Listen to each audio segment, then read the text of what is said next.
Today, we're going on a little tour of human anatomy. But we're not hitting the usual landmarks. Instead, we're heading straight for a couple of hidden weak spots in your lower back. Spots that are the source of a really rare and fascinating medical condition.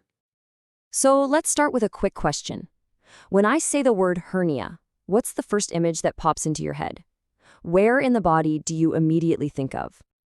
If you're thinking of the abdomen, or maybe the groin area, you've pretty much nailed it. That's where the vast majority of them happen. It's the classic spot. But what if I told you that some of the absolute rarest hernias show up in a place you'd probably never, ever expect? Your back. Seriously. And to understand how that's even possible, we need to take a quick journey deep into our own anatomy. Okay, so to get our bearings, we're going to need a map. In this first section, we're going to build out the anatomy of the posterior abdominal wall, piece by piece, so we know exactly where we're going. The place we're exploring is known as the lumbar region. You can basically think of it as the area of your lower back that's sandwiched right between your lowest rib and the very top of your hip bone, that bony part you can feel called the iliac crest. Every good map needs clear landmarks, right? And for our anatomical map, we're going to start with the skeleton. There are two key bones that really define the top and bottom of this whole region. And here they are, super simple. At the very top, you've got the 12th rib. That's your lowest floating rib. And down at the bottom, you have the iliac crest. These two bones basically create the frame for our entire story. So, with our frame in place, it's time to build the wall itself. We're going to start layering on the crucial muscles that span the space, creating what we call the posterior abdominal wall. All right, we've got our map. Now we can finally pinpoint the really interesting locations. Section 2 is all about discovering these so-called weak spots, the two lumbar triangles. Now, this is the crucial point. These weak spots aren't there because of an injury or some kind of problem. No, they are naturally occurring gaps in the muscle, part of our standard anatomical blueprint. They're shaped like triangles, basically places where the different muscle layers just don't quite overlap perfectly. And here are our two key locations. First, up top, you have the superior triangle, also known by the mouthful Grinfeld-Lestrade. This is actually the more common spot for a hernia. Below that is the inferior triangle, or Petit's triangle, which is less common.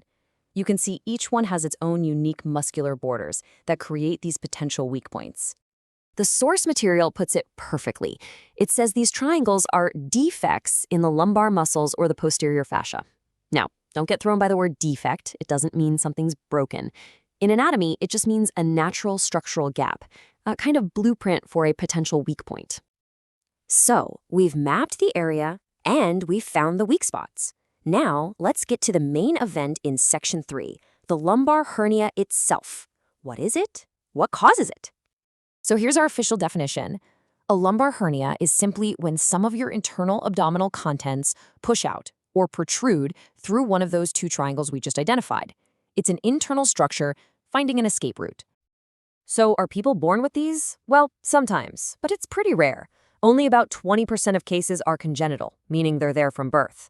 The vast majority, a full 80%, are acquired. This means they develop later in life, often because of trauma, a past surgery in the area, or even a bad infection. So what are these things like? Well, for some reason, they tend to pop up more on the left side.